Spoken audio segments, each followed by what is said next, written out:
Muy buenas noches. Estimados doctores, especialistas en ginecología, los saluda Janet Álvarez, Brand Manager de la línea Salud Femenina. Laboratorios Grunenthal, comprometidos con la educación médica continua de alta calidad, les da la bienvenida a la tercera sesión del workshop Síndrome de Ovario Poliquístico.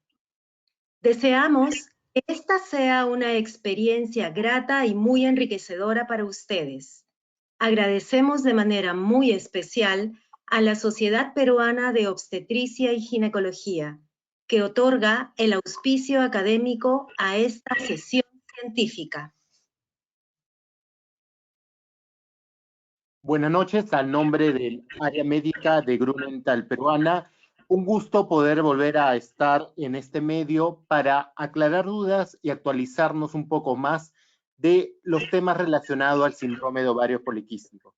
Como recordamos, hemos empezado la parte de fisiopatología a cargo de una especialista en endocrinología. Posteriormente, el diagnóstico, tanto de la parte clínica, bioquímica, así como ultrasonografía e imágenes, a cargo de dos especialistas en ginecología. Y ahora lo que queremos es ir más allá, en base a lo que ya hemos recordado y hemos actualizado, para dar el tratamiento. Dentro de todas las recomendaciones que nos han dado los expertos en las dos sesiones previas, así como de las guías, el tratamiento para síndrome de ovario poliquísticos se recomienda siempre que sea interdisciplinario. Es por eso que hoy nos acompaña un especialista en dermatología y un especialista en ginecología que vamos a conocer un poco más de ellos. Comenzaremos con la doctora Lucía Bobbio, médico especialista en dermatología, médico jefe del servicio de dermatología del Hospital 2 de Mayo, la que nos va a hablar acerca de manejo dermatológico del hiperandrogenismo en mujeres con síndrome de ovario poliquísticos. Muchas gracias, doctor.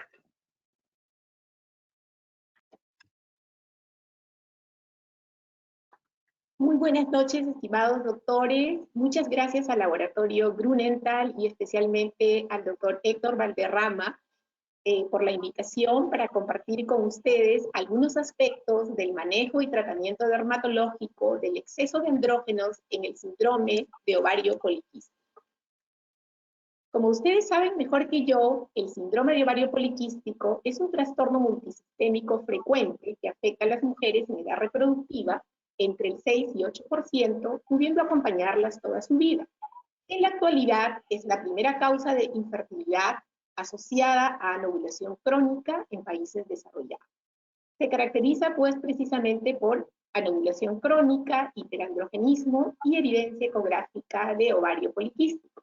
Las manifestaciones cutáneas, que es lo que yo voy a revisar durante esta conferencia, del hiperandrogenismo incluyen acné, hirsutismo, seborrea y menos comúnmente alopecia. Sin embargo, a largo plazo se va a asociar con una morbilidad significativa, con alteraciones en la salud reproductiva, síndrome metabólico, enfermedad cardiovascular, disfunción psicosocial e incluso un incremento en el riesgo de cáncer. ¿Por qué los dermatólogos tenemos participación en este síndrome? Porque las manifestaciones cutáneas pueden ser las primeras en presentar. Es así que en el año 2018, un estudio que realizó Mukamala encontró que la manifestación cutánea más frecuente era la artrosis imbrica. Sin embargo, esta tiene más relación con los estados de hiperinsulinemia. Con relación a la hiperandrogenemia, la manifestación más común la constituye el acné, debido al hirsutismo, y un poco más alejado, en menor frecuencia, la alopecia. El acné entonces es frecuente en el síndrome de ovario poliquístico. Tiene una prevalencia que va, según los estudios, entre un 9.8 a un 83%. Un estudio francés nos da una prevalencia de 41% y de este porcentaje solo 34% tuvo acné en la adolescencia y 78% un empeoramiento premenstrual. De los pacientes con acné moderado a severo, Del 19 al 37% cumplen con los criterios de SOP. Cuando nosotros los dermatólogos sospechamos clínicamente la presencia de un síndrome de ovario poliquístico, cuando el acné se origina o persiste en la edad adulta y es refractario a terapias convencionales, y también cuando tiende a presentar las lesiones inflamatorias en la parte inferior de la cara, en el cuello, en el pecho, en la espalda superior, y los brotes son premenstruales. Esta es una fotografía clínica típica de una mujer con acné y ovario poliquístico. Ella aquí es una mujer madura. Vamos a ver que la erupción papulosa, pustulosa y constituida por comedones va a estar localizada en la parte inferior de la cara. Vamos a notar que ella no es una persona adolescente y que tiene también otros signos de hiperandrogenismo como seborrea, mucha grasitud en la piel e incluso hirsutismo.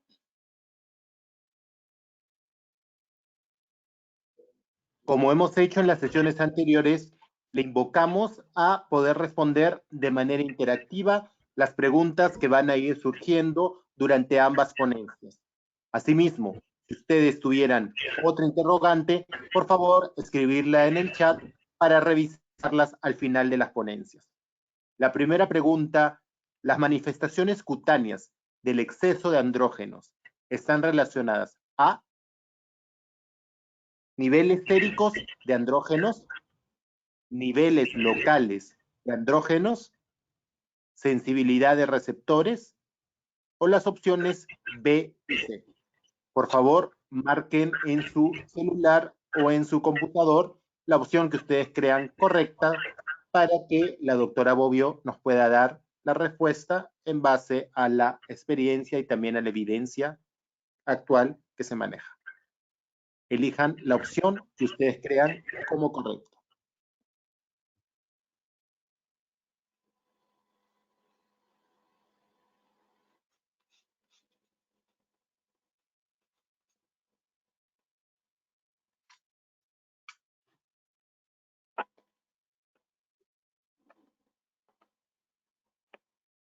Y entre las respuestas hay una buena 41% solo menciona niveles séricos de andrógenos y un 57% las alternativas B y C, niveles locales y sensibilidad de los receptores.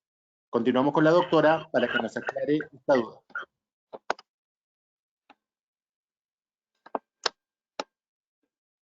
Muy bien. Los niveles séricos de andrógeno no parecen correlacionarse con el grado de acné. Más bien, la sensibilidad aumentada en receptores de andrógeno a nivel de las glándulas sebáceas y los niveles locales de andrógeno son los que juegan un papel más significativo, lo que explicaría por qué muchas mujeres con acné no tendrían una endocrinopatía subyacente.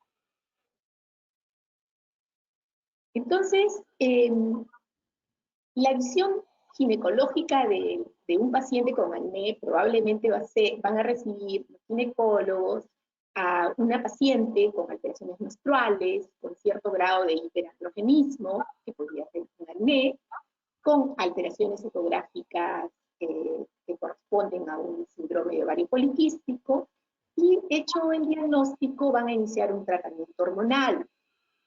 Con lo cual la mayoría de los pacientes podrían mejorar, pero también un grupo de pacientes podría no evolucionar favorablemente. Entonces, he querido mostrar un poco la visión dermatológica, ¿no?, del acné. Enfocamos a un paciente de acuerdo al grupo etario, considerando factores genéticos, considerando estrés, la dieta que recibe, comorbilidades, si tiene signo de hiperandrogenismo, y pensamos en el ovario poliquístico, establecer una clasificación clínica del acné, pensar en diagnósticos diferenciales, pedir una analítica laboratorial, y si encontráramos acá alteraciones, esta paciente tendría pues que ser vista por ginecología, por endocrinología. Como mencionó el doctor Valderrama, el tratamiento va a ser multidisciplinario. Entonces, es así que el acné se considera un desorden multifactorial de la unidad pilosebácea, una enfermedad exclusiva del ser humano. La afección más común de la piel es un modelo de enfermedad dermatológica y que tiene gran impacto social y en la calidad de vida y que involucra muchas veces al grupo familiar. Afecta al 85% de los adolescentes. En el hospital donde yo trabajo es la segunda causa de la afección dermatológica. La edad de inicio hoy por hoy ha disminuido y el promedio es 11.6 años, con un pico de prevalencia entre los 12 y 24 años. La mayoría de los casos se van a resolver en la adolescencia, pero hay un 20% de casos que van a persistir hasta la edad adulta. Y también hay un 12% de mujeres que van a persistir con su acné aún hasta después de los 44 años. Entonces, hablar de la etiopatogenia del acné requiere de una interacción muy compleja para generar una expresión clínica. Los aspectos están enmarcados en 4 factores determinantes que se brincan para producir el microcomedón, considerado la bomba de tiempo del acné, y están estrechamente relacionados entre sí sin que podamos hacer un esquema secuencial de la actividad. El primer factor a considerar es la alteración del aumento de la producción de sebo por efecto androgénico. El acné no se desarrolla sin sebo y el sebo no se produce sin estimulación androgénica de los sebocitos. El segundo factor que vemos aquí al lado derecho sería la alteración de la queratinización. En pacientes con acné hay una producción de citoquinas, de interleuquinas 1 por los queratinocitos que van a inducir a la formación del microcomedón, que es la primera lesión del acné, que tiene una expresión histológica más no una expresión clínica. Entonces va a haber un aumento de queratinocitos, un aumento de la proliferación, una hiperproliferación en el conducto folicular y un aumento de la adhesión entre sí de los cornicitos, lo que se va a traducir en una hiperkeratosis o retención. Un tercer factor es la colonización y la proliferación del cutis acnes, antes llamado Propionibacterium acnes, que no es el que inicia el acné, pero que sí contribuye a desencadenar el proceso inflamatorio, sea por mecanismos inmunológicos, que son los que juegan otro rol muy importante, ¿no? Actuando como un antígeno o a través de mecanismos no inmunológicos, provocando directamente inflamación, con producción de metaloproteinasas, factores quimiotácticos, uniéndose también a queratinocitos por los Toll-like receptores y aumentando la producción de citoquinas. Unido a todos estos factores, estos 4 factores muy importantes, va a estar el componente genético, factores externos como el estrés y la dieta, que también van a poder contribuir. Entonces, ¿cómo se va a producir ese aumento de sebo en la glándula? En la glándula sebácea vamos a encontrar 3 tipos de receptores. Los receptores de la dihidrotestosterona, hormona que se va a producir por la acción de la 5-alfa reductasa, que la transforma de testosterona en dihidrotestosterona. En la glándula sebácea vamos a encontrar aumento de receptores. También vamos a encontrar receptores neuromediadores de sustancia P. La sustancia P se aumenta en el estrés, por eso que los pacientes con estrés van a tener también acné. Y también va a haber un receptor para los PPR alfa, ¿no? Para los receptores activadores de la proliferación de peroxidasa. En conclusión, los andrógenos ovarios y suprarrenales estimularían la producción de microcomedones al unirse a estos receptores de andrógenos en la unidad pilosebácea. Aumentarían el tamaño de la glándula, activando la producción de sebo y causando una normal queratinización de las células. Entonces, los pacientes con acné van a tener una alta densidad de receptores para la dihidrotestosterona y van a tener también una alta actividad de la 5-alfa reductasa 1, que desempeña un papel activo en los efectos totales de los acné. Además, sabemos que la mayoría de andrógenos circulantes se produce en las glándulas suprarrenal y en las gónadas, pero también se pueden generar en las glándulas sebáceas a partir de la dihidroepiandrosterona sulfatasa, que por acción de estas tres isoenzimas finalmente se va a convertir en dihidroesterona, que es 10 veces más potente y tiene 10 veces más afinidad por los receptores androgénicos que la testosterona. Por lo tanto, entonces, podemos concluir que el acné es una enfermedad hormonal periférica con una hipersensibilidad de receptores de queratinocitos y glándulas sebáceas para la dihidrotestosterona y también con alteración en el metabolismo de los andrógenos en los queratinocitos. Pasando ahora ya a la parte clínica, nosotros vamos a clasificar el acné de acuerdo a la clasificación de la CLEA, ¿no? En acné comedónico, que es aquella paciente que tiene comedones tanto abiertos como cerrados. Estos puntos blancos son los comedones cerrados, los puntos negros son los comedones abiertos, ¿no? El acné pápulo-pustuloso, donde vamos a ver la presencia de pápulas, de pústulas y de lesiones muy inflamatorias. El acné nódulo-quístico, que ya va a ser un acné severo, antes llamado acné tipo 3. El acné conglobata, que va a ser una variante especial del acné, donde va a entrar un componente genético importante. El acné fulminans no lo vamos a mencionar porque es propio de varones, y también tiene un componente genético importante. Pasando a la segunda pregunta, referente a diagnóstico diferencial de acné. Por favor, marque cuál es o cuál corresponde a tomar en cuenta para hacer el diagnóstico diferencial de acné. Primero, acné por esteroides. Segundo, acné por vitamina B12. Tercero, acné por cosméticos.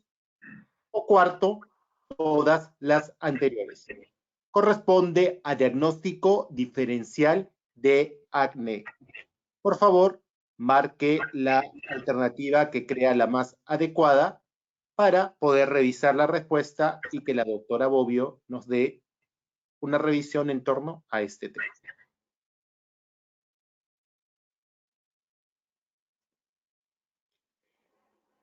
La gran mayoría, 78%, refiere todas las anteriores y en segundo lugar un 17%, solo que una causa de diagnóstico diferencial de acné sería el secundario a esteroides.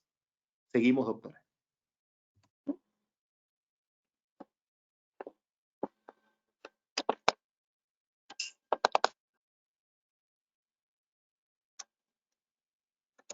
Bueno, entonces vamos a ver patología que parece acné, pero que no es, y que al ojo que no está muy entrenado se le podría confundir. Este, por ejemplo, es un acné por esteroides. A veces en pacientes que se automedican, que abusan de los esteroides, tanto tópicos como sistémicos, o que por alguna patología, por decir a veces por asma o por algún otro problema de piel, han ingerido corticoides, entonces van a tener una erupción monomorfa, nosotros la llamamos así, ¿no? Una erupción pápulo-pustulosa monomorfa, típica de un acné por esteroides. Este es un acné por vitamina B12, hoy en día que a veces los jóvenes toman suplementos vitamínicos, gimnasio, también la vitamina B12 puede producir porfirinas que tendrían efectos inflamatorios en la piel. Y sería un acné por exceso o por consumo de complejo B.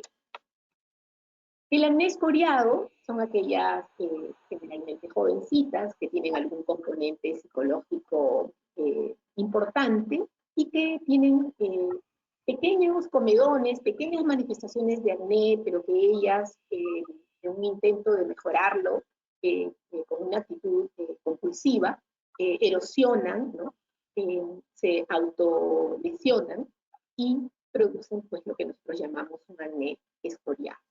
También el acné acninata, antes considerado una forma de rosácea, considerado también una tuberculide, hoy se le considera parte, y esta es una erupción papulosa, eritematosa, generalmente alrededor de los ojos, y que se considera como una dermatitis granulomatosa facial.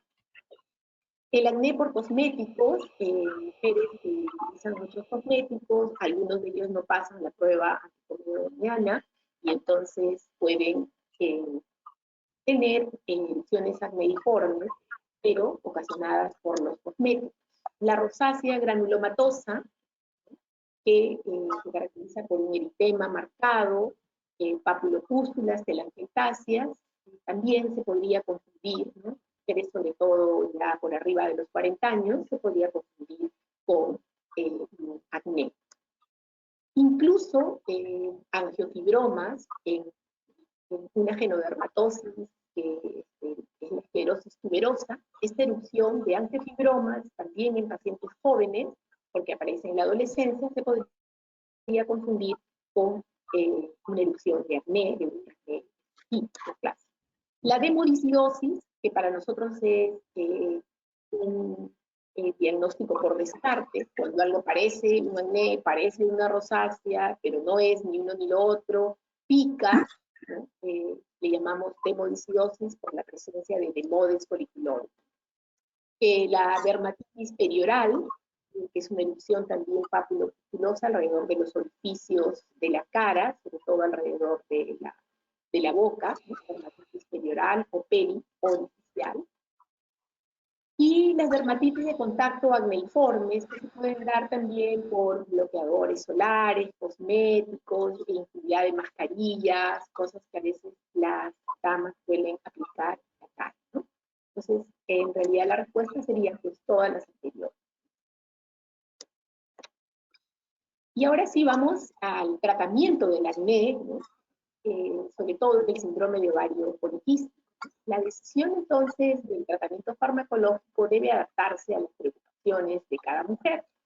En pacientes con sobrepeso se dice que la disminución de la curva ponderal, 5 a 10% de la masa, la dieta y el ejercicio solamente pueden ser útiles para controlar los síntomas cutáneos.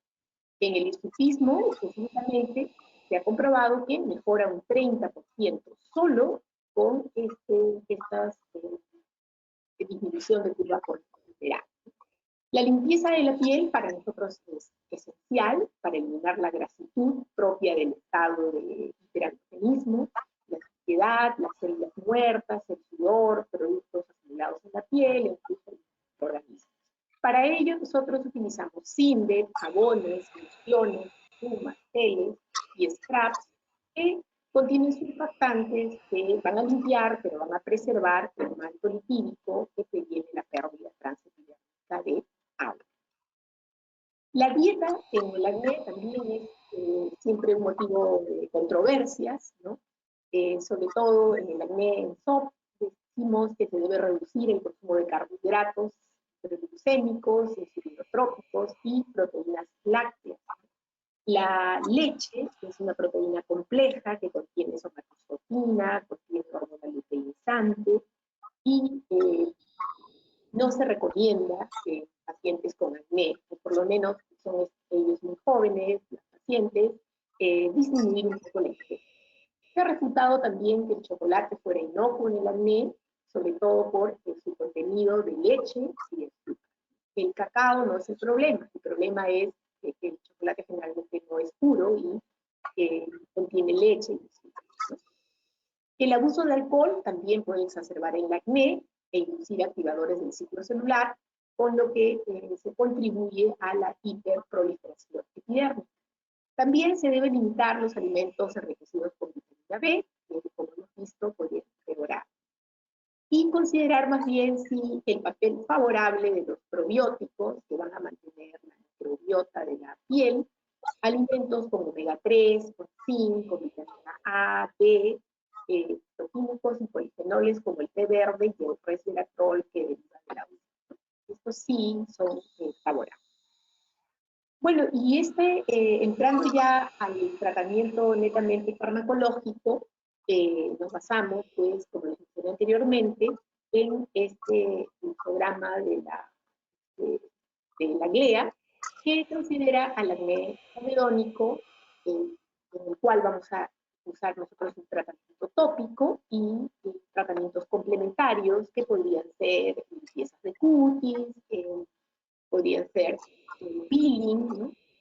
En el acné papulopustuloso, si este es leve o moderado, también el tratamiento tópico al que vamos a adicionar un tratamiento antibiótico, sistémico, así. Pero si nosotros encontramos que hay signos de hiperandrogenismo, que hay alguna endocrinopatía asociada, y estamos sospechando síndrome de ovario poliquístico, entonces ya vamos a derivar al paciente a ginecología para que reciba un tratamiento hormonal con anticonceptivos orales o con otros agentes antiandrogénicos. Y finalmente, para el acné severo, nosotros siempre reservamos para el acné severo la isotretinoína, al igual que en las pacientes que con el tratamiento hormonal no han podido solicitar el tratamiento, ¿no? Entonces nos queda esta última opción de la isotretinoína. Entonces, en el tratamiento tópico vamos a ver que durante los últimos 25 años se han desarrollado numerosos medicamentos tópicos, disponemos de una amplia gama para una terapia racional. Estos pueden ser antibióticos, antimicrobianos, respiradores tópicos y combinaciones. Estos medicamentos se usan principalmente en el acné comedónico, van a tener una fuerte acción queratolítica, generalmente son derivados de la vitamina A, la tretinoína, el adapalene, pero lo que es importante mencionar es que ninguno de estos medicamentos tópicos va a tener una acción sebo-supresora. También los podemos combinar, y esta es una buena estrategia, porque el uso de agentes terapéuticos complementarios va a actuar sobre diferentes mecanismos de acción, va a afectar simultáneamente varios objetivos fisiopatológicos, y el retinoide va, al tener un efecto exfoliante, va a facilitar la penetración del antimicrobiano. Sumado al tratamiento tópico, utilizamos el tratamiento sistémico con antibióticos. Las tetraciclinas son las más importantes, ¿no? También podemos usar macrólidos, incluso sulfas, ¿no? Sigue siendo la terapia principal para el acné inflamatorio moderado a severo, por su efecto antibiótico y por su efecto antiinflamatorio. La acción antiinflamatoria es por la reducción de la quimiotaxis de neutrófilos y por la inhibición de citoquinas proinflamatorias y metaloproteínas. Sin embargo, siempre se habla de la resistencia del cutis acnes, que es un problema emergente, más común con microcina, por eso ya lo hemos dejado un poco de lado, y un poco más rara con minoxidil. Este tratamiento antibiótico siempre va a ser un tratamiento de primera línea para el acné moderado a severo. Sin embargo, los ensayos aleatorios sugieren que tiene una eficacia similar al tratamiento hormonal, pero con una respuesta más rápida, mucho más rápida que con los tratamientos hormonales. El tratamiento hormonal, yo no me voy a referir porque lo va a hacer el doctor Alocilla, y sí voy a referirme muy brevemente a un agente antiandrogénico como es la espironolactona, ¿no? Que es un bloqueador de receptores de andrógenos, que inhibe competitivamente la unión de los andrógenos y sus receptores, inhibe también la conversión de la enzima androstenediona en testosterona, inhibe la 5-alfa reductasa y aumenta la globulina fijadora de hormonas. Se puede utilizar en combinación con anticonceptivos orales y en dosis bajas debido a su principal efecto adverso, que es la hipercalemia, porque es un ahorrador de potasio, mujeres mayores o con una comorbilidad, ciertas precauciones en el uso. Y en el entorno clínico, esta espironolactona se inicia en un intento de obtener un mayor nivel de respuesta en mujeres que ya reciben anticonceptivos orales y que muchas veces no mejoran y no desean recibir isotretinoína, ¿no? No ha sido aprobada por la FDA, la dosis es de 50 a 100 miligramos día, ¿no? Y se dice que incluso 25 miligramos pueden tener una dosis, esa dosis ser equivalente a 3 miligramos de droga. Entonces, un poco, para resumir, si tenemos un paciente con acné moderado o severo, como sabemos, pues, que la etiopatogenia es multifactorial, vamos a necesitar establecer un régimen ginecologético adecuado, un tratamiento tópico, más un tratamiento sistémico antibiótico. Si con eso nuestro paciente no fuera bien y encontramos que hay signos de hiperandrogenismo, ya sería necesario iniciar un tratamiento sistémico hormonal. Si aún así no diéramos una respuesta muy positiva, tendríamos la opción de adicionar spironolactona o, si el paciente acepta, pues, dependiendo de la gravedad de las infecciones, podríamos hacer uso de la isotretinoína, teniendo siempre presente que la isotretinoína, bueno, tiene un efecto terapéutico muy importante y tiene una tasa mayor de recaída después de 2 años de tratamiento en pacientes con SOP. Un poquito mayor que en el caso de pacientes que no tienen síndrome de ovario poliquístico. 3 minutos, doctora. Bueno, y los descubrimientos secuenciales van planteando ya interrogantes con la finalidad de poder establecer distintos blancos terapéuticos. Nuevos modelos de investigación se dirigen hacia un control hormonal de la glándula sebácea. Hacia allí van los nuevos blancos terapéuticos. Hacia inhibir enzimas, las enzimas estrogénicas, la 5-alfa-reductasa, la sulfatasa esteroidea y las 5-lipoxetinasa. También para antagonistas de los PPAR y de los bloqueadores de la actividad de los toll-like press.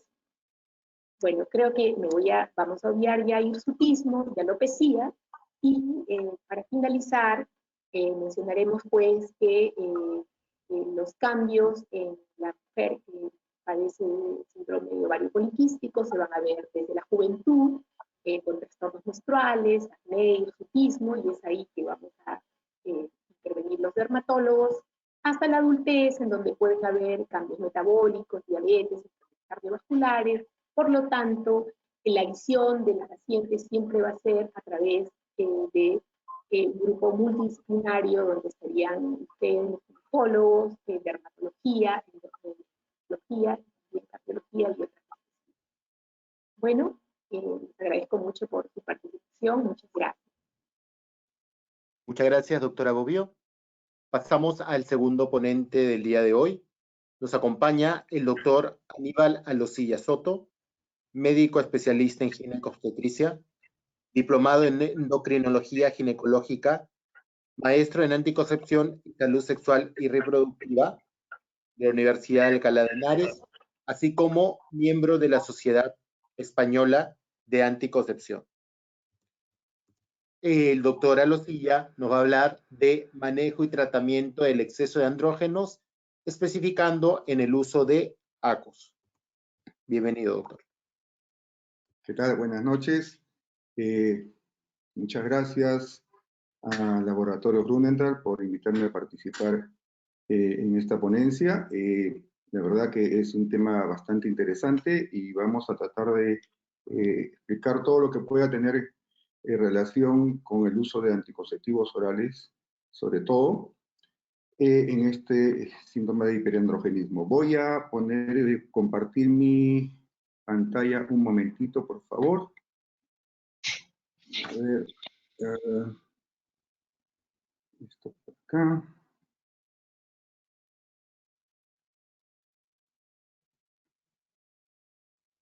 Ok, ¿la tenemos? Sí lo observamos, doctor. ¿Perdón? Sí la vemos. Ok. Bueno, el tema que estamos, o que vamos a tocar, pues como dice acá, es el manejo y tratamiento del exceso de andrógenos, el uso de anticonceptivos orales combinados, en los cuales vamos a ver todos los parámetros que nos van a ayudar para que esto sea factible. Vamos a ver, entonces, bueno, nuestra primera diapositiva, el conflicto de intereses, donde todo lo que voy a exponer acá es de mi estricta responsabilidad y está basada en información científica actual y en mi experiencia profesional. Bueno, empezaremos hablando un poco de qué pasa con los andrógenos en la mujer, ¿no? Sabemos que se forman en un 20 a 25% en los ovarios un 50% en la suprarrenal, sobre todo la de hidroepiandrosterona sulfato, como comentaba la doctora, y un 25 a 30% en conversión periférica, fuera de estos dos órganos. Entonces, es bastante variadita la forma como viene. Y vamos a ver cómo parten estas estereogénesis partiendo desde el LDL colesterol hasta cómo llega a la dihidrotestosterona, que como comentaba la doctora, también es la testosterona, es el andrógeno más potente, incluso hasta 10 veces más que la testosterona, que es su predecesor. Bueno, entonces, hablar de hiperandrogenismo pues, es referirnos a un término que describe las acciones biológicas aumentadas de los andrógenos en las mujeres, siendo sus manifestaciones clínicas la seborrea, el hirsutismo y la alopecia. Y esto va a ser porque hay varios mecanismos por el cual se produce esto. Principalmente, bueno, habíamos dicho en la descripción, en la definición, que es el aumento de la producción puede ser endógena, como dijimos, suprarrenales y gonadas y conversión periférica, pero también puede ser por algunos tumores productores de andrógenos. Otra posible causa es el aumento de la biodisponibilidad. Y esto tiene que ver con la globulina transportadora de hormonas sexuales, ¿no? Porque todas las hormonas circulan en sangre unidas, es como decir el autobús a algo. En el caso de los andrógenos, sobre todo la testosterona, por ejemplo, que es el principal, diremos que el 66% circula unida a SHBG, que es esta globulina transportadora, un 33% a la albúmina y un 1% a 2 libre. Entonces, cuando esta SHBG disminuye, pues va a haber mucha más testosterona libre circulando, ¿no?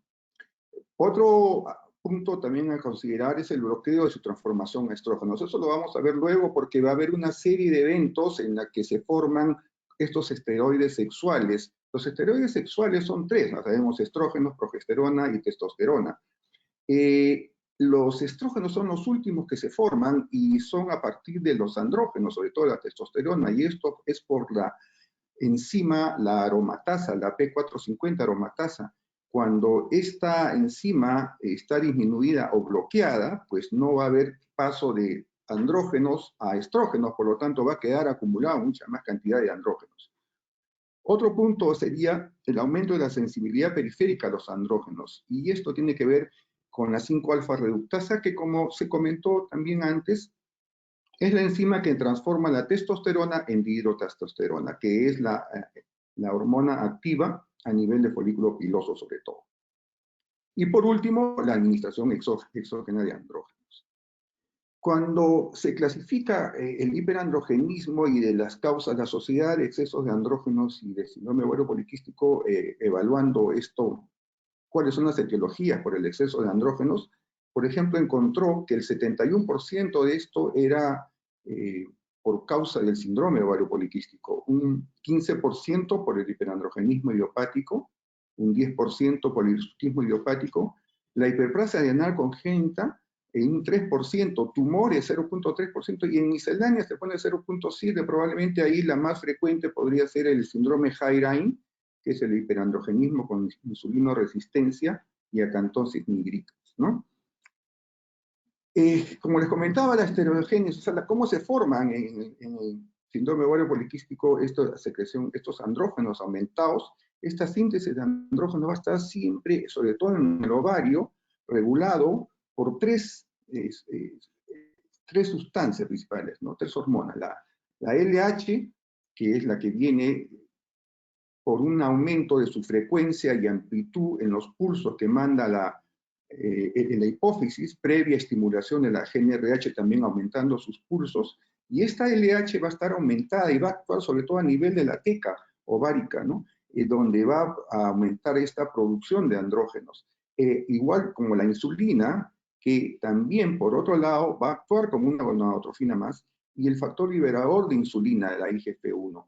Estas tres sustancias van a ser las causantes de que aumenten los andrógenos. Y lógicamente en todo ese proceso van a haber algunas enzimas, sobre todo la P450, C17, que es la que va a estar más estimulada y va a hacer que se haya esta secuencia de pasos aumentando la producción de andrógenos,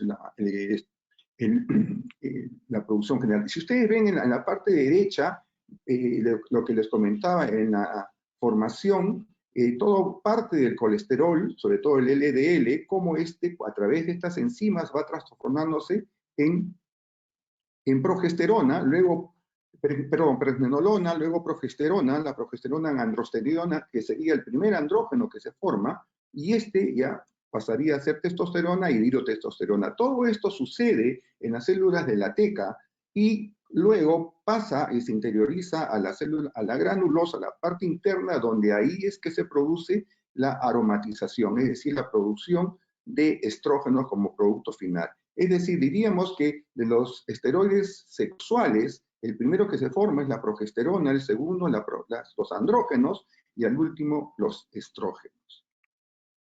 Esto que también nos ha contado la doctora, vemos pues cómo a lo largo de toda la vida de la mujer estos problemas van a haber incluso desde la infancia, con la alteración de la programación fetal que habíamos visto también en alguna ponencia anterior, en la que había ya desde el retardo de crecimiento intrauterino y había una programación fetal para poder una predisposición a tener pacientes con retardo de crecimiento intrauterino, productos con retardo de crecimiento intrauterino de madres que habían tenido síndrome de ovario poliquístico anterior, y cómo va avanzando en la infancia, donde ya vamos a encontrar ya resistencia a la insulina, vamos a encontrar disfunción de tejido adiposo, exceso de peso, en la adolescencia va aumentando otra vez también o el peso, exceso de tejido adiposo visceral, acné, seborrea, alteraciones en la menstruación,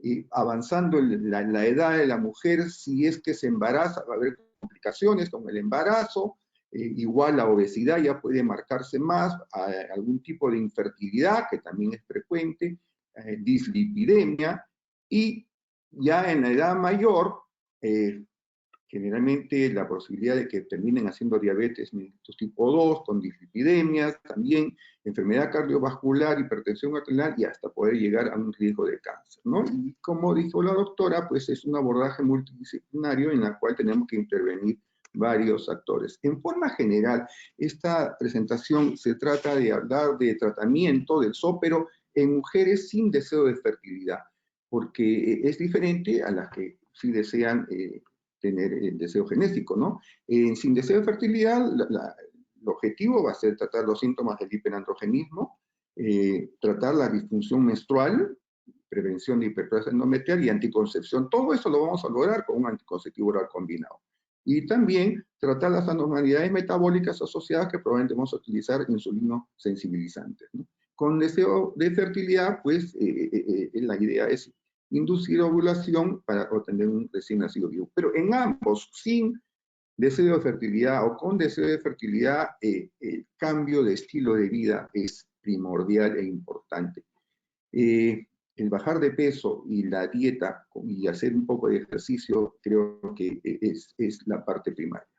En lo que nos compete es tratar esto en pacientes sin deseos reproductivos, que es lo que vamos a tratar de ver. La idea, como dije, es mejorar los síntomas del hiperandrogenismo, que es el hirsutismo, acné, seborrea, normalizar el ciclo menstrual. Recuerden que las pacientes con síndrome de ovario poliquístico van a tener alteraciones de sus ciclos menstruales, oligomenorreas, amenorreas, y los anticonceptivos nos van a ayudar para esto. También otro objetivo va a ser mejorar la insulinoresistencia y dislipidemia, eso es de la parte metabólica, sobre todo con los insulinos sensibles, con estas drogas, tratar la obesidad y siempre considerar factores psicológicos, porque hay un gran porcentaje de pacientes, de mujeres que tienen estos problemas del hiperandrogenismo y o síndrome ovario poliquístico, en los cuales va a haber muchos estados depresivos, ansiosos, por su apariencia física, ¿no? Y siempre tener presentes los problemas de fertilidad futuros, ¿no? En este tipo de mujeres, entonces, vamos a tener varios tipos de recursos, el tratamiento hormonal con anticoncepción hormonal combinada, es la primaria y la principal. Como comentaba también la doctora, los antiandrógenos, tenemos los esteroideos y no esteroideos. Esteroideos tenemos la ciproterona sola y la espironolactona, y los no esteroideos tenemos la flutamida y la finasteride. Y también las drogas insulinosensibilizantes como la metformina, ¿no? También se planteó en algún momento algunos nuevos tratamientos en que se incluía el mioinositol e incluso la simvastatina, pero eso lo vamos a comentar luego también. Hablar de un anticonceptivo oral combinado es hablar, pues, que estamos usando un estrógeno y una progestina. De los estrógenos que estamos usando ahora, por ahora, tenemos el etilenilestradiol versus el estradiol, que sería un poco el más natural. Y aquí hay algunas cosas que debemos tener en cuenta siempre cuando usemos un anticonceptivo oral combinado.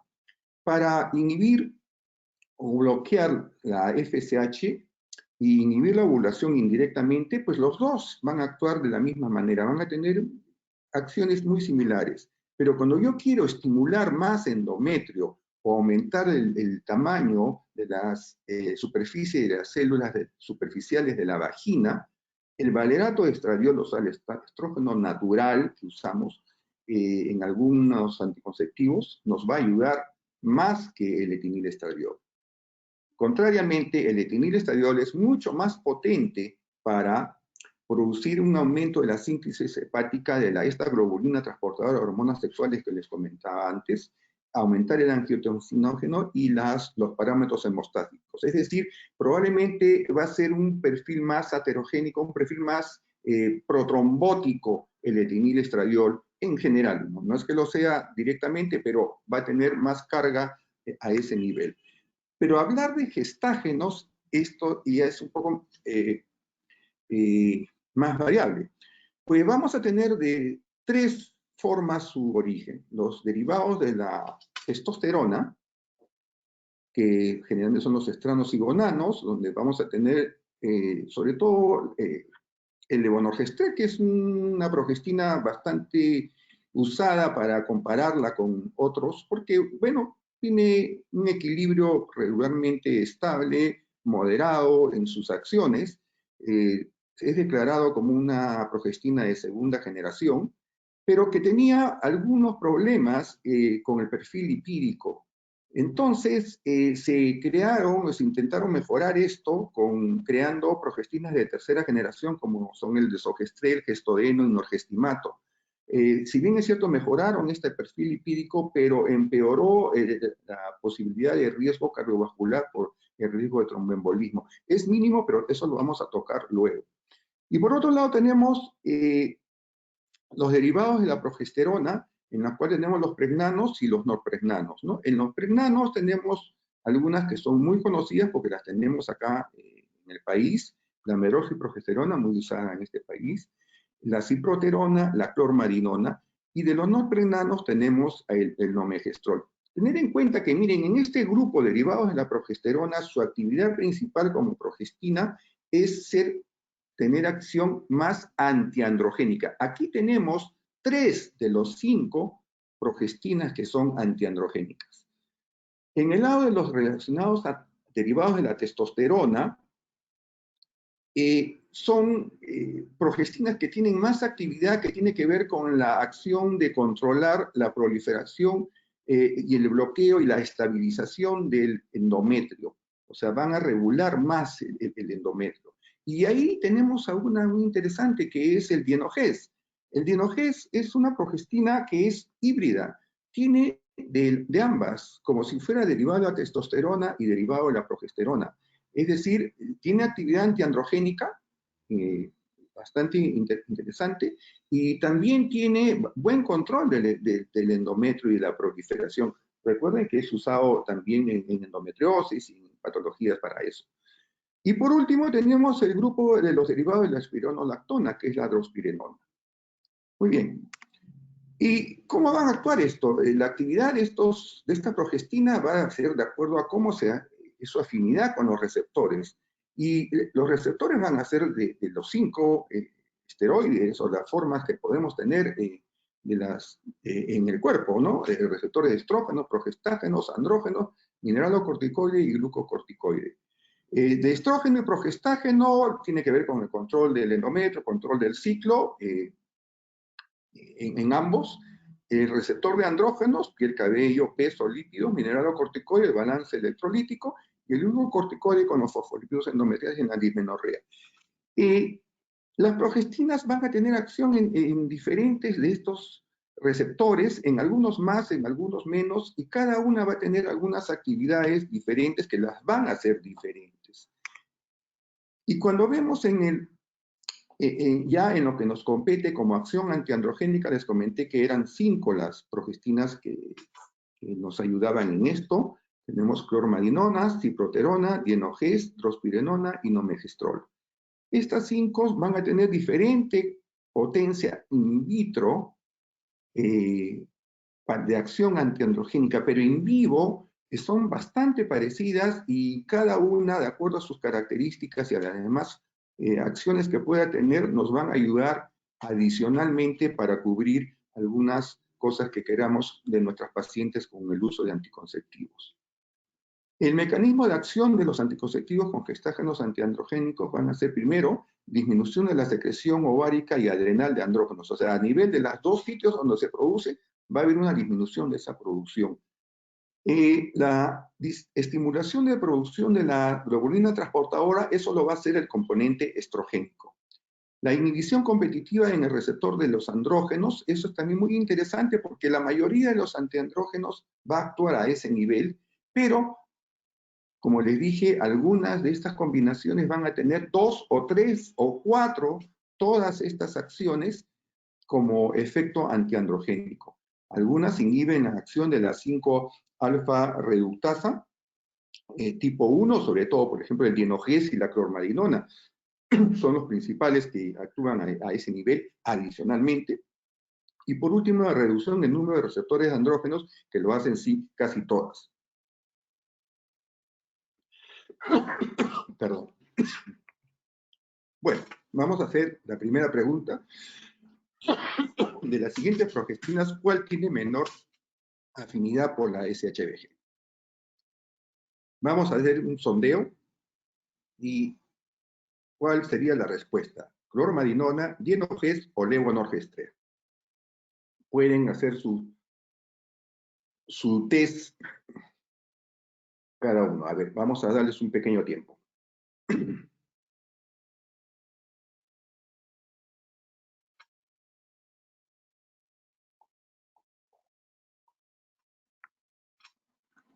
Bien, en el resultado, el levonorgestrel 66% es correcto. ¿Por qué? Porque es una progestina androgénica. Y eso lo vamos a ver en la siguiente. Lo vamos a ver, acá. Miren, ¿cuál es la afinidad a la globulina transportadora de hormonas sexuales? Clormadinona, dienogest, por ahí debe entrar ciproterona, hidrospirenona, y miren cómo levonorgestrel está abajo. ¿Por qué? Porque es una progestina androgénica, y esas son las que se van a unir un poco más a la globulina transportadora de hormonas sexuales. En cambio, las antiandrogénicas son las que menos se van a unir. ¿Ok? Continuemos. Y esto lo vamos a ver acá. Por ejemplo, aquí estamos evaluando las propiedades antiandrogénicas del acetato de clormadinona. A ver, como dijimos, primariamente va a haber una disminución de la producción y liberación de andrógenos, tanto del ovario como en la corteza suprarrenal. Lo hace. El efecto positivo del etinilestradiol al aumentar la globulina transportadora de hormonas sexuales producidas en el hígado, eso que es producido por el estrógeno, no va a ser antagonizado por la acetato de clormadinona. Las progestinas que son androgénicas van a bloquear esto. En cambio, las que no van a permitir que haya más SHBG y sobre todo libre para que pueda captar más testosterona que esté circulando en sangre. Otro efecto es la inhibición de esta enzima que les dije, la 5-alfa reductasa, que es la que transforma la testosterona en dihidrotestosterona. Dijimos 8 a 10 veces más potente y es la que va a actuar a nivel de los sebocitos y en las glándulas en el folículo pilosebáceo para actuar en la producción de grasa y de acné. Y por último, va a haber una disminución del número tanto de receptores como una inhibición competitiva de los receptores de andrógenos, donde va a hacer que la clormadinona pueda entrar a este receptor y no dejando que pueda hacerlo la dihidrotestosterona que pudiera haber pasado libre. Como ven, por ejemplo, esta progestina tiene acción en las 4 cosas que habíamos comentado. Algunos otros tienen en 2, 3 de estos factores. Amén, cuando usamos un anticonceptivo, sabemos que tenemos otros beneficios fuera de esta parte antiandrogénica. El control del ciclo, como dijimos, los pacientes con hiperandrogenismo y con síndrome ovario poliquístico van a tener ciclos oligonovulación, ciclos muy irregulares. Con estos vamos a poder controlar el ciclo para que sea un poco más regular. La pérdida sanguínea va a ser menor, por lo tanto va a haber una mejora si es que hubiera una anemia secundaria. Van a proteger el endometrio de la hiperplasia y del cáncer, y lógicamente van a brindar estos beneficios adicionales. Por otro lado, cuando se usa antiandrógenos solos, sea el finasteride o la frutamida, hay que dar anticoncepción eficaz adicional porque estos tienen algunos efectos teratogénicos.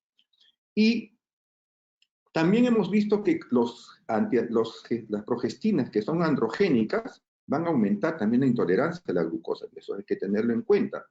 Y que las pacientes obesas con hiperandrogenismo y adolescentes tienen un mayor riesgo metabólico con hipertriglicidemia. Por lo tanto, hay que usar probablemente ya drogas combinando como la metformina. Así como hemos visto todo lo bueno que podría pasar con estas combinaciones, también hay un riesgo que existe. Y esto va a ser de acuerdo también al tipo de gestágeno que usamos. Inicialmente se pensaba que el riesgo tromboembólico era causado por los estrógenos.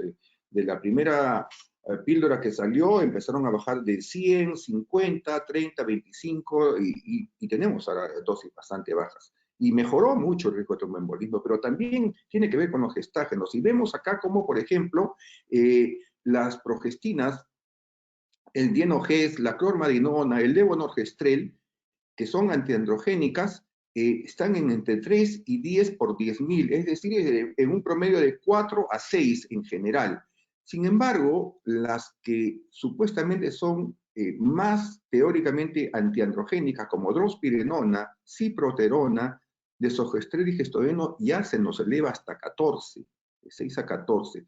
Entonces, estas últimas hay que tener un poco más de cuidado y evaluar bien a nuestra paciente que podamos indicar esto. Y todo esto sale desde que el año 2011 sale la primera alerta sobre el uso de drospirenona que podía aumentar el riesgo de tromboembolismo. Y luego, el 2013 sale el anuncio de la ciproterona, en la cual indicaban que solamente podía o debía ser usada para pacientes con acné o por hiperandrogenismo moderado a severo y que no respondía a los tratamientos tópicos y a la antibiótico-terapia. Y que podía haber un aumento de este riesgo de tromboembolismo, sobre todo en el primer año de uso o cuando se reinicia tras una interrupción de más de un mes. Estas dos cosas hicieron un poco encender las luces y poder, bueno, evaluar bien primero a nuestra paciente porque de acuerdo a sus otras comorbilidades, queremos ver si podíamos usarlos o no. Aquí voy a presentar algunos trabajos como para sustentar lo que estamos hablando. Por ejemplo, esta revisión sistemática, una revisión de 19 estudios aleatorios controlados con 8 estudios observacionales, en las cuales se vio que los anticonceptivos hormonales combinados era el tratamiento eficaz y seguro en mujeres con fenotipo de síndrome ovario poliquístico. En pacientes con insulinoresistencia y riesgo metabólico o sobrepeso, el anillo vaginal, que también es una combinación hormonal, pero que no tiene una progestina antiandrogénica. Recuerden que el anillo vaginal tiene, claro, esto más lo comentaba de repente porque tiene una cantidad de etilenilestradiol bastante baja, ¿no? 15 picogramos, pero la progestina que utiliza es el etonogestrel, que es un derivado del desogestrel, que es una progestina de tercera generación, pero aún así veían que era mucho más seguro, sobre todo en el perfil metabólico, que por ejemplo, una combinación con drospirenona. Y también vieron que la combinación de anticonceptivos combinados con mioinositol mejoraba el perfil lipídico. En este otro trabajo, en que se evalúan las características endocrinológicas, metabólicas y clínicas en una formulación que utiliza clormarinona en mujeres no obesas con síndrome de ovario poliquístico. Miren, se evaluaron 6 ciclos de tratamiento, 50 pacientes, 30 con síndrome de ovario poliquístico, y se evaluaron los niveles de andrógeno, hirsutismo, ALE, y el metabolismo de la glucosa y de la insulina. El hirsutismo, que sabemos es evaluado por la escala de Feynman-Gailwell, miren, en la visita final, al cabo de 6 meses, se redujo en un 43% el índice de andrógenos libres, que ya hemos visto que probablemente es la mejor forma de evaluar los andrógenos en la mujer, testosterona sobre SHBG multiplicado por un factor de 3.467, nos va a dar esto, y que veíamos que en este trabajo eso bajaba en un 73%, de igual forma el acné en un 78%. Entonces, en este trabajo, después de 6 ciclos, se vio que estos resultados mejoraban bastante estos síntomas clínicos y hormonales de hiperandrogenismo en estas mujeres con sobrepeso, con síndrome de ovario poliquístico, perdón, con normopeso, o sea, en parámetros normales, sin afectar de modo negativo su composición corporal ni tampoco el metabolismo de la glucosa. Este otro trabajo es para comparar el uso de esta combinación de ectorbadinona con drospirenona, 2 progestinas antiandrogénicas en el tratamiento de acné y de dismenorrea, y se vio que ectorbadinona era más eficaz para el tratamiento con acné vulgar que en la combinación con drospirenona, después de 6 meses de tratamiento.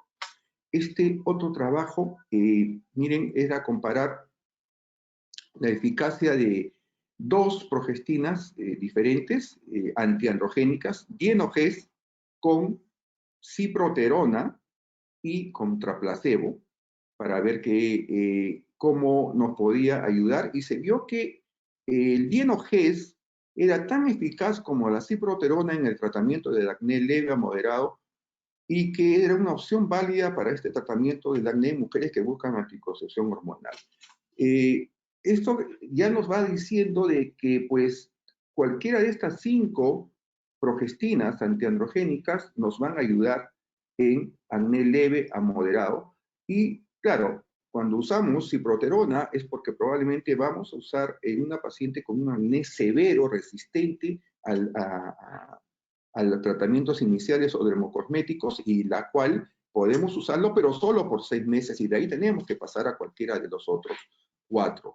Este otro trabajo nos habla de la comparación de la eficacia usando clormarinona en la resolución de acné moderado, y lo interesante es que es hecho por el profesor Pliwi, que es el que ha hecho la escala para medir acné, y he encontrado con en este grupo, después de 6 meses, encontró que además de su eficacia anticonceptiva, esta combinación con clormarinona es un tratamiento eficaz en el acné papulopustular moderado y en otros trastornos de la piel relacionados con el andrógeno. Y vemos acá cómo los comedones y las pápulas y pústulas tenían una disminución al cabo de 6 meses del 63% con respecto a la basal. Este otro es para evaluar 6 meses también del uso de esta fórmula de clormarinona con metilenilestradiol en mujeres jóvenes. Miren, con un N bastante alto de 7.462 pacientes al cabo de 6 ciclos, y vemos cómo hay una reducción marcadísima del 53% del acné de la línea base, o sea, hasta la visita final a los 6 meses, y en dismenorrea también, pero en el caso que esto no nos compete ahora, sí de seborrea también de un 62%, con una disminución de la necesidad de tratamientos dermatológicos, ya sea en tratamientos dermatológicos en general, terapia sistémica o preparaciones tópicas. 3 minutos, doctor. Ok, bueno, avancemos un poco. Tenemos también tratamientos combinados de anticoncepción hormonal combinada con antiandrógenos. Podemos usarlo con ciproterona, en Perú no hay en otros países ciproterona 50 miligramos solo, pero sí, como comentó la doctora, unidos a espironolactona, finasteride, frutamida, que son antiandrógenos bastante potentes, y que va a hacer de que haya una mayor reducción, del índice de Freeman Gateway y lesiones acnéicas, y va a mejorar los efectos secundarios. Siempre tener en cuenta que con finasteride puede inducir virilización de fetos masculinos, y frutamida es teratogénico.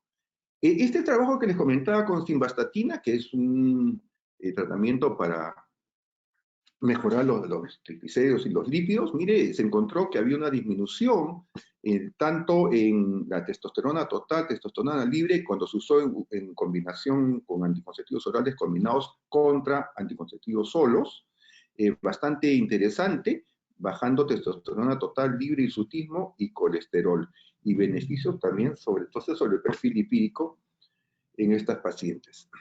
También en este trabajo con inositol, por ejemplo, se vio que esta combinación con anticonceptivos orales combinados había una disminución bastante importante, disminuyendo testosterona, hirsutismo e insulino resistencia, mejorando incluso el perfil lipídico. Y aquí vamos a hacer nuestra segunda pregunta respecto al tratamiento de hiperandrogenismo. A ver, ¿cuál es verdadero? Vamos a leer. Ciproterona siempre debe ser elegida como primera elección. Se recomienda usar la menor dosis efectiva de estrógenos. Clormadinona no es efectivo en el tratamiento. Pueden, empezar a marcar sus opiniones.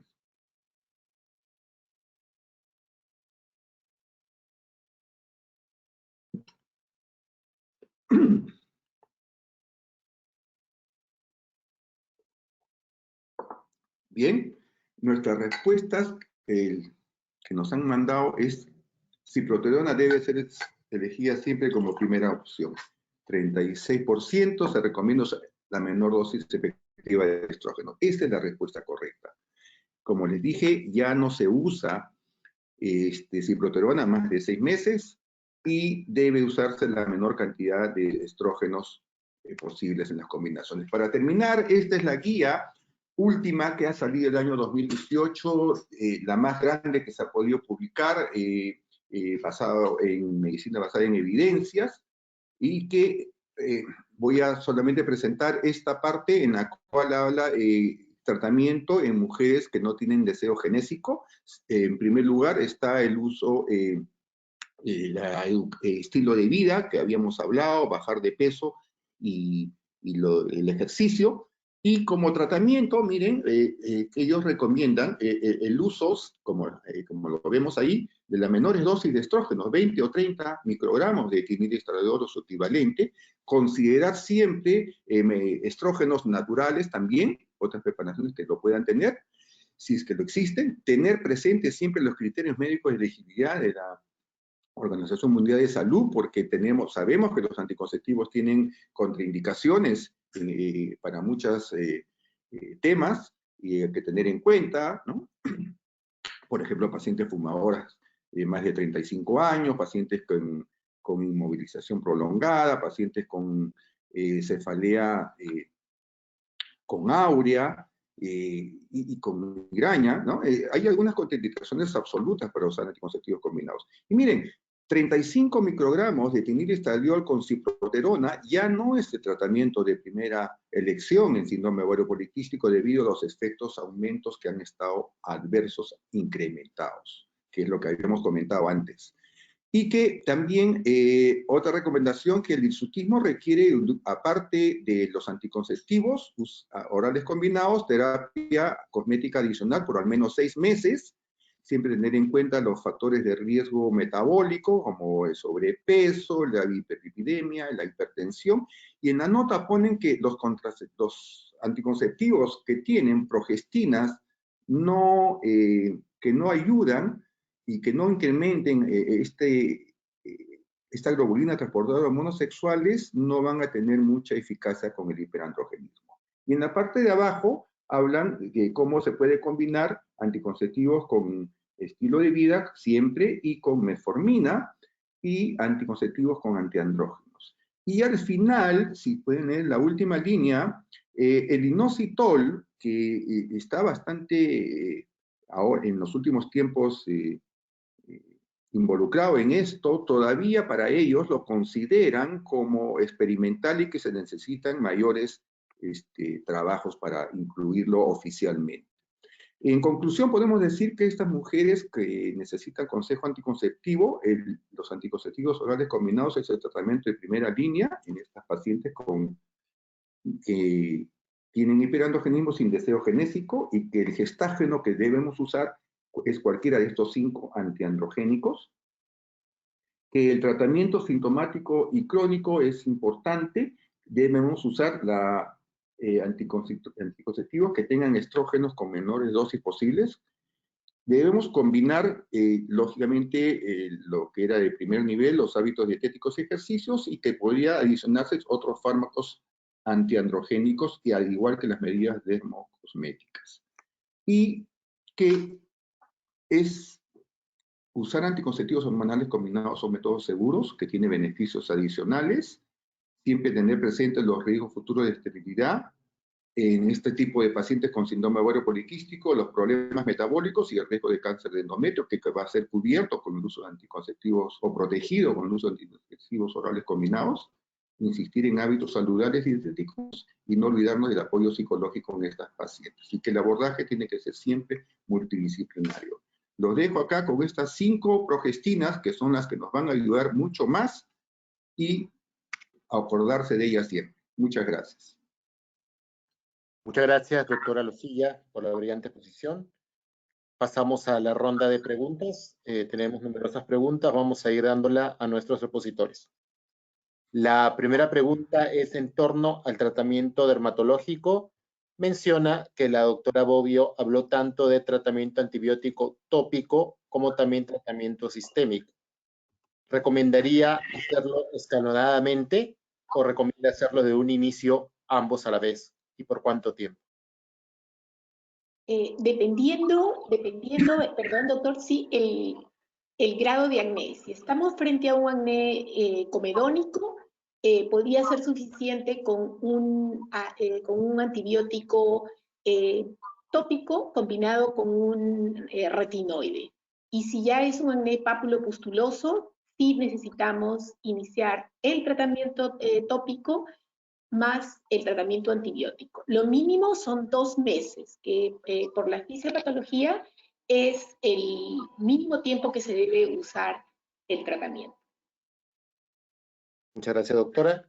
Referente a la segunda exposición, en base a la evidencia que usted revisa y presentado, así como la experiencia de todas las combinaciones anticonceptivas que disponemos actualmente, ¿cuál recomendaría como primera línea y por qué?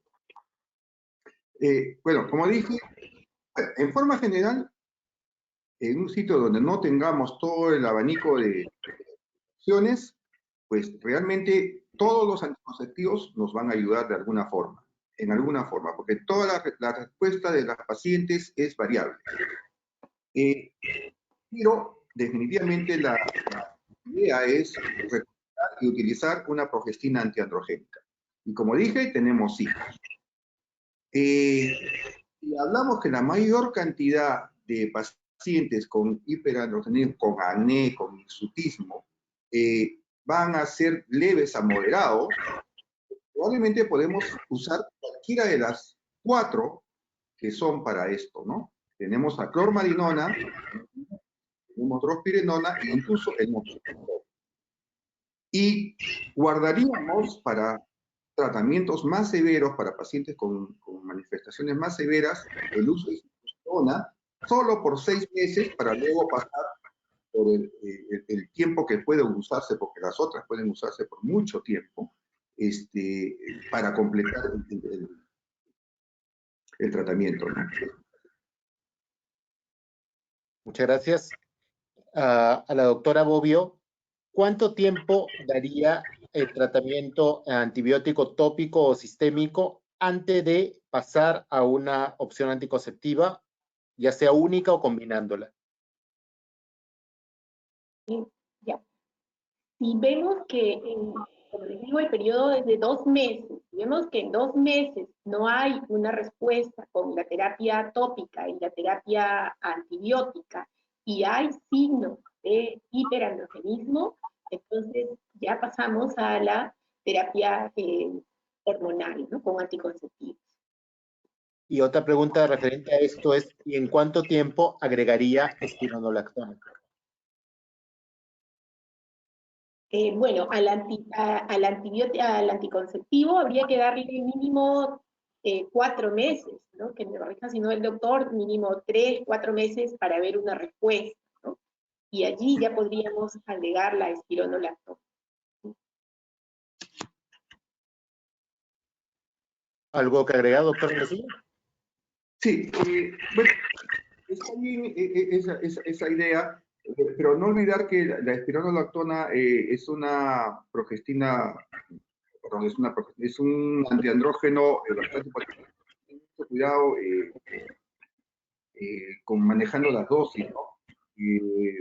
Puede producir anemia en algún momento, y generalmente se recomienda bajas dosis, ir de a pocos, y bueno, tener presente que por lo menos debería usarse unos 6 meses para tener un resultado más real, ¿no? De que pueda pasar. Claro, lógicamente con lo hormonal combinado. ¿Existe algún tiempo máximo referenciado de uso continuo de anticonceptivos orales en SOP y específicamente de clormadinona? Bueno, es una de las cosas importantes que debemos tener en cuenta. Ahora, el uso de clormadinona y de esta progestina, digamos, no como la ciproterona, pueden usarse el tiempo que sea. No hay ninguna, salvo pues que haya comorbilidades, ¿no? Pero el uso es indeterminado. La única que está restringida a 6 meses es ciproterona. Las otras pueden usarse mucho tiempo. Ahora, hay combinaciones en que, por ejemplo, clormadinona, fuera de sus aspectos que hemos hablado acá, como antiandrogénico, nos va a ayudar en dismenorrea bastante, cosa que tiene unas acciones que se diferencian un poco de las otras en dismenorrea, sobre todo por una acción periférica, y sobre todo porque inhibe pasa 2 directamente. Estas acciones, bueno, no la tienen algunos otros directamente o en esa magnitud, por lo tanto, es una progestina bastante interesante. Y ojo, esta es la única probablemente que tiene mayores estudios en el efecto neuroendocrino, porque siempre hemos hablado de efectos progestagénicos, estrogénicos, androgénicos, antiandrogénicos, mineralocorticoides, glucocorticoides, pero ya estamos hablando de un tiempo a esta parte, la protección de efecto neuroendocrino que tiene esta progestina modulando mucho a nivel de hipotálamo, la alopregnenolona, ¿no? Que es un metabolito de la progestina esta, y que regula el estado de ánimo en pacientes. Entonces, bueno, tiene cosas que hay que tenerlas en cuenta siempre cuando escogemos a nuestra paciente que pudiera, cuál o podíamos activarlo, ¿no? Doctora Bobbio, ¿recomendaría en estas pacientes jabón o Sindet? ¿Por qué? Sindet mejor. Sindet porque en realidad lo que debemos usar nosotros son para la limpieza sustancias que tengan el mismo pH de la piel, ¿no? Que es aproximadamente 5.5, 5.3, y esa recomendación, la cumplen los Sindet, ¿no? No los jabones comunes, que muchas veces son alcalinos, ¿no? Tienen pH alcalino. ¿Algún tipo de Sindet en particular que recomendaría? Bueno, en el caso de pacientes con ovario poliquístico que tienen mucha seborrea, hay SINDES que van a ayudar para matificar un poco la piel, para disminuir esa grasitud, ¿no? Los tenemos, no sé si puedo decir los nombres comerciales, ¿no? Los de productos franceses, de la línea de Bioderma, de la línea de la Roche-Posay, ¿no? Que tienen productos específicos para la grasitud de la piel. Muchas gracias, doctora. Doctora Losilla, ¿es recomendable solicitar un perfil hepático o lipídico antes o durante el tratamiento? ¿Qué dice la experiencia y también la evidencia? A ver, como un requisito, no. Lo que sí tengo que tener en cuenta es mi tipo de paciente, ¿no? ¿Qué pasa? Por ejemplo, un tiempo se propuso a la globulina transportadora de hormonas sexuales como un marcador hepático de androgenismo. ¿Por qué? Porque sabemos que esta globulina se produce en el hígado por acción de los estrógenos. Cuando se utiliza, por ejemplo, etilenilestradiol, esa producción es mucho mayor. Cuando se utiliza valerato es mucho menor. Pero, ¿qué pasa? Por ejemplo, los estrógenos normalmente son protrombóticos, por decirlo en forma general, no es que sean trombóticos, es decir, pero son protrombóticos en forma general, porque van a aumentar todos los parámetros en diferentes grados para, por ejemplo, aumenta la resistencia a la proteína C activada, que es un fibrinolíquido natural del cuerpo, aumenta la resistencia a la proteína S, aumenta la proteína S.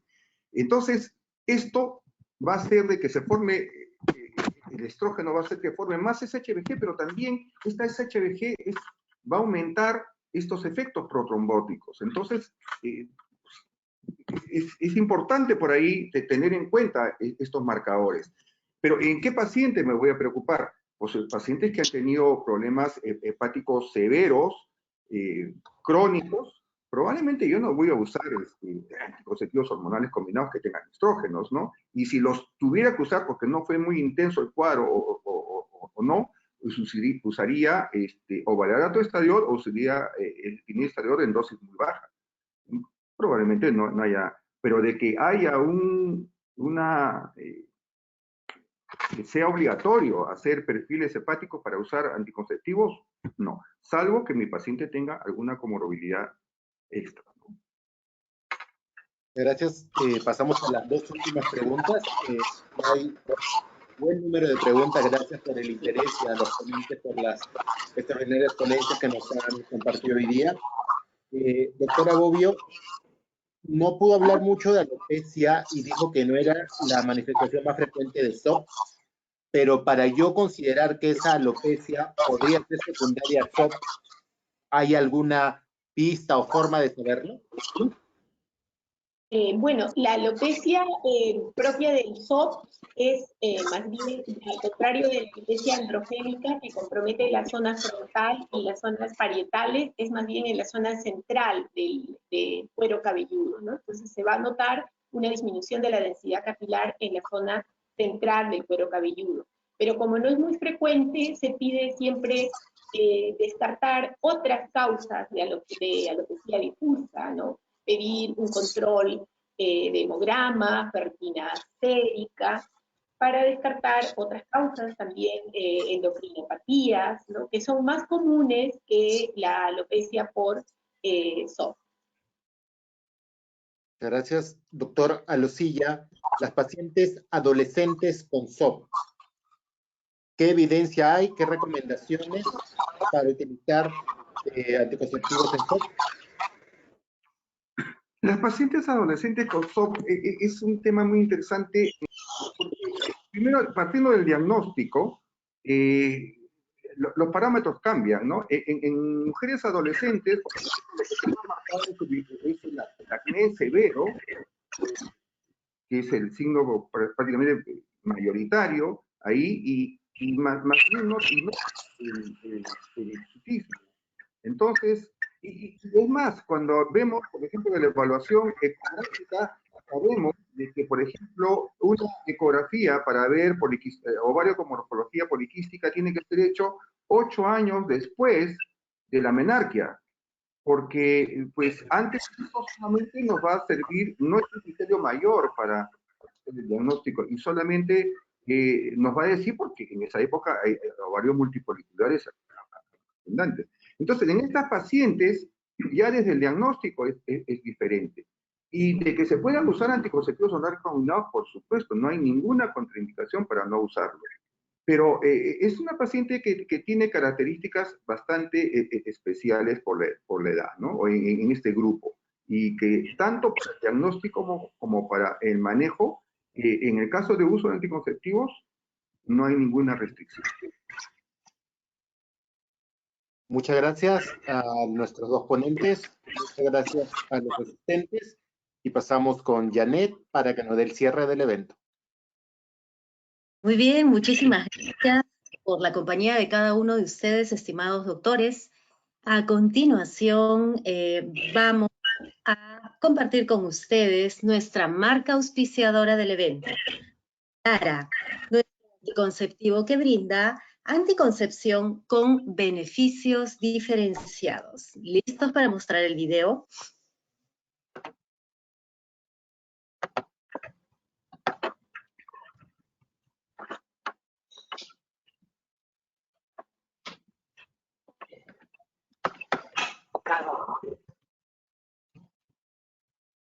En breves segundos aparecen los mensajes promocionales de nuestra marca Velara.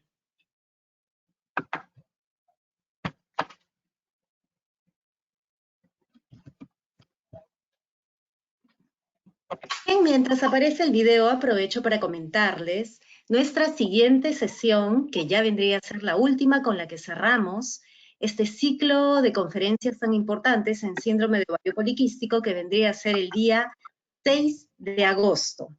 El próximo 6 de agosto estamos cerrando entonces todo este ciclo de conferencias. A ver si ya tenemos listo el video de Velara.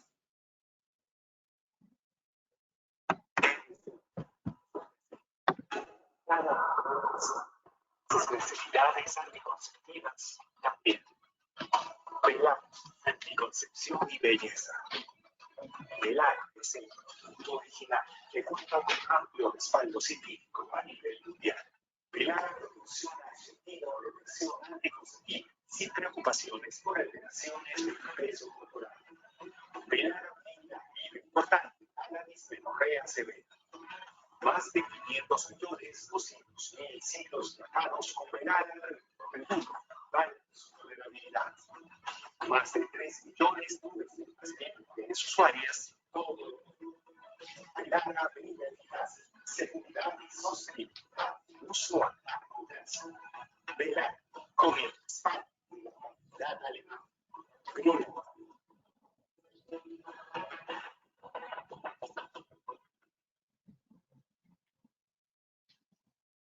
Bien, doctores, es nuestra marca auspiciadora Velara.